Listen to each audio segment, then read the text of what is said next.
जय श्री कृष्णा दोस्तों। हर हर महादेव। कैसे हैं आप सब?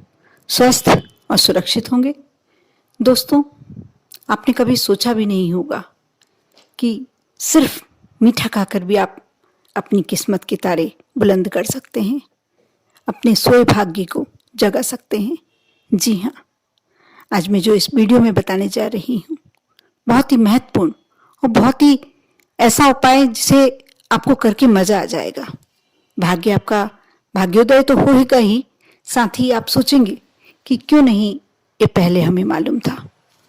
वैसे 20 फरवरी को रविवार का दिन तो है ही, साथ ही संकष्टी चौथ, और आप सभी जानते हैं कि श्री गणेश की पूजन में क्या समर्पित किया जाता है, भोग के लिए क्या उन्हें लगाया जाता है।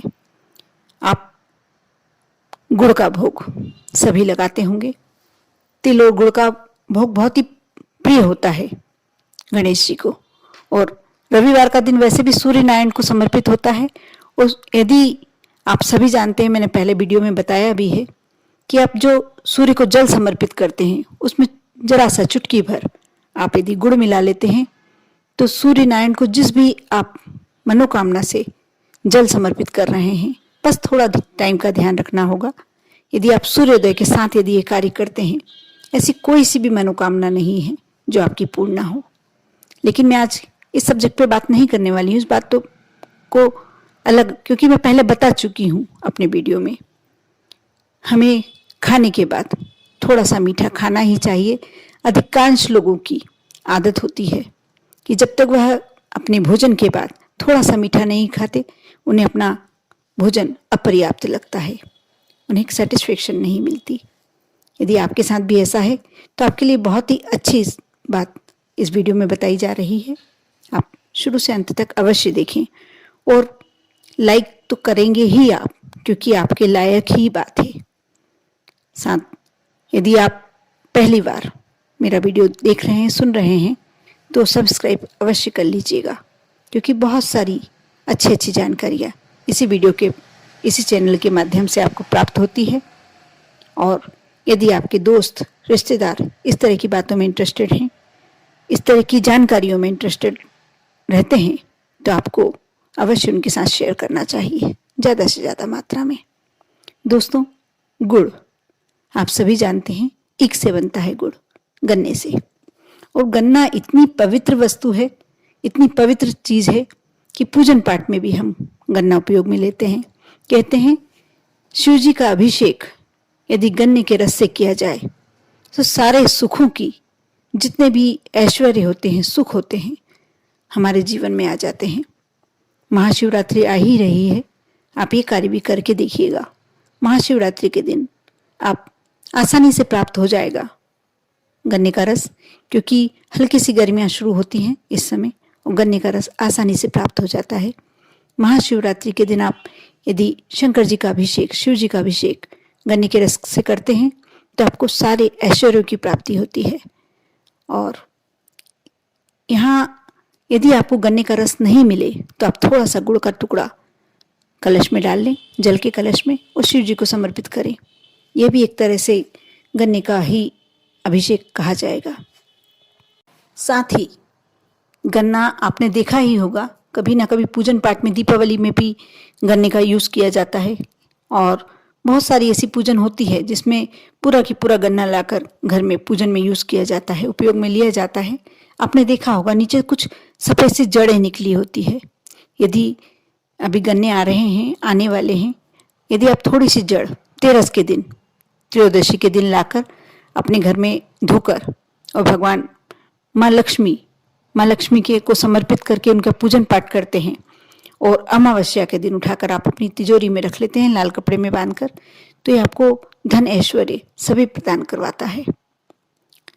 यह बात ही नहीं है, साथ ही आप भोजन के बाद, जिसमें रविवार के दिन तो आपको करना ही चाहिए, यदि आप मीठे के शौकीन हैं तो थोड़ा सा मीठा, थोड़ा सा गुड़ का टुकड़ा अपने भोजन के बाद खाने में उपयोग में लेना शुरू कर दीजिए। एक टाइम, दोनों टाइम। यदि आपको कोई ऐसी प्रॉब्लम है, शुगर जैसी प्रॉब्लम है, तो भले ही थोड़ा सा छोटा सा टुकड़ा खाएं, क्योंकि ये शारीरिक, मानसिक, आर्थिक सभी दृष्टियों से आपके लिए बहुत ही उपयोगी होता है। जो लोग हेल्थ कॉन्शियस हैं, यदि सोचते हैं हमें मीठा नहीं खाना चाहिए तो आप शक्कर छोड़ सकते हैं, लेकिन गन्ने का जो गन्ना होता है, गन्ने का बना हुआ गुड़ होता है, ये आपको फायदा करता है, नुकसान नहीं पहुंचाता। भले ही आप यदि नहीं खाना, ज़्यादा नहीं खाना चाहते हैं तो थोड़ा सा टुकड़ा खाएं, और रविवार को ही क्यों, आप 7 दिन खाइए। यदि नहीं खा सकते हैं तो रविवार के दिन तो आपको खाना ही चाहिए, अवश्य आप कर देखिए। आप भोजन के बाद थोड़ा सा टुकड़ा लेकर खाना शुरू कीजिए, आपके जीवन में एक अलग ही बदलाव दिखने को मिलेगा, चमत्कार। क्योंकि सारे ग्रह जो होते हैं, मंगल, शुक्र, बुध, सभी ग्रह, आप गणेश जी को भी गुड़ समर्पित करते हैं। गुरुवार की पूजन में भी आपने देखा ही होगा, जो बृहस्पति देव की पूजन करते हैं उसमें भी गुड़ समर्पित करना होता है। शुक्रवार की जो माँ संतोषी की कथा सुनते हैं उसमें भी गुड़ समर्पित करते हैं, गुड़ चढ़ाते हैं भोग के लिए।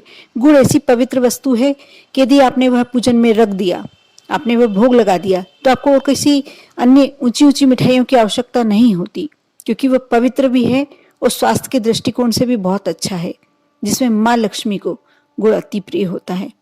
आप यदि गुड़ अकेला नहीं भोग लगाना चाहते, कोई बड़ी पूजन है, तो आप गुड़ से बनी हुई मिठाई भोग लगा सकते हैं। साथ में तिल भी सभी देव देवताओं को बहुत प्रिय होता है, आप तिल्ली और गुड़ की मिठाई बनी हुई भी भोग लगा सकते हैं। लेकिन अभी आपसे इस बात में चर्चा हो रही है कि आपको भोजन के बाद थोड़ा सा टुकड़ा अवश्य गुड़ का खाना चाहिए। आप इसी रविवार से शुरू कीजिए और परिवर्तन देखिए अपने जीवन में। जो पॉजिटिव आने वाला है, होने वाला है, वो समय को देखिए। ऐसा नहीं कि आपने आज किया और उसका परिणाम आपको 1 घंटे बाद मिल जाएगा। मैं ये झूठ सच वाली बात नहीं करूंगी, लेकिन हाँ, कुछ दिन में आपको अवश्य परिवर्तन दिखेगा, और दिखेगा ही।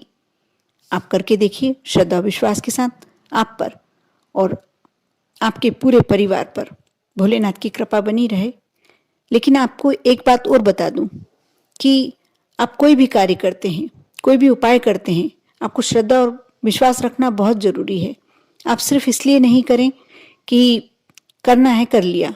आपको इस बात के लिए पूरी अपने मन को तैयार करना होगा कि मैं जिस कार्य के लिए यदि ये उपाय कर रहा हूँ या कर रही हूँ, मेरा यह कार्य सिद्ध होगा ही होगा। तभी आप यह उपाय करें, कोई भी उपाय तभी करें, क्योंकि कहते हैं हमारे मन से, हमारे शरीर से, शारीरिक रूप से जो तरंगें निकलती हैं वह हमारे कार्य को सफल बनाने के लिए बहुत कुछ हमारा साथ देती हैं। इसलिए हमेशा आप अपने आप को पॉजिटिव बना के रखिए, वैसे ही आपके कार्य सिद्ध होने लगेंगे, सफल होने लगेंगे। बस आपका और ज़्यादा समय नहीं लेते हुए आपसे विदा चाहती हूँ। अगले वीडियो में मिलती हूँ। ओम नमः शिवाय।